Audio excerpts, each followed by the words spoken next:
ఇక లైవ్‌లో అయితే టాస్క్ మొదలైపోయింది భరణి, శ్రీజకి. ఇక శ్రీజ సైడ్ అయితే ఇద్దరుంటారు. భరణి సైడ్ అయితే ఇద్దరుంటారు. ఇక ఇది ఏంటి అంటే టాస్క్ ఇల్లు కట్టు, ఇంట్లో ఉండు అనే టాస్క్. ఇక ఇది ఏంటంటే సర్కిల్ టైప్‌లో కలర్‌గా ఇచ్చారు. ఇవైతే స్టెప్ బై స్టెప్ అయితే సర్కిల్‌గా ఇలా ఫార్మ్ చేయాలి.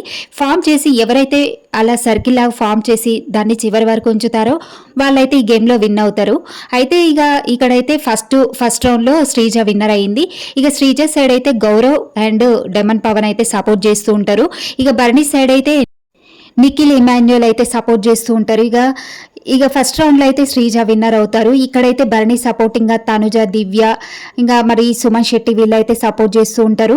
ఇక శ్రీజ సైడ్ అయితే డెమన్ పవన్, పవన్ కళ్యాణ్, రీతు వీళ్ళైతే శ్రీజ సైడ్ సపోర్ట్ చేస్తూ ఉంటారు. ఇక ఫస్ట్ రౌండ్‌లో అయితే శ్రీజ టీం అయితే విన్ అయిపోయింది. ఇక్కడైతే తనుజ, దివ్య గొడవ పెడుతూ ఉంటారు. రూల్స్ పాటించట్లే అంటూ దివ్య, తనుజ అయితే ఇంకా బాగా గొడవ చేస్తూ ఉంటారు. ఎందుకంటే ఫస్ట్ రౌండ్‌లో భరణి గారు ఓడిపోయారు కాబట్టి ఇక భరణికి సపోర్టింగ్‌గా వీళ్ళిద్దరు మాట్లాడుతూ ఉంటారు. ఇక సెకండ్ రౌండ్ అయితే స్టార్ట్ అయిపోతుంది.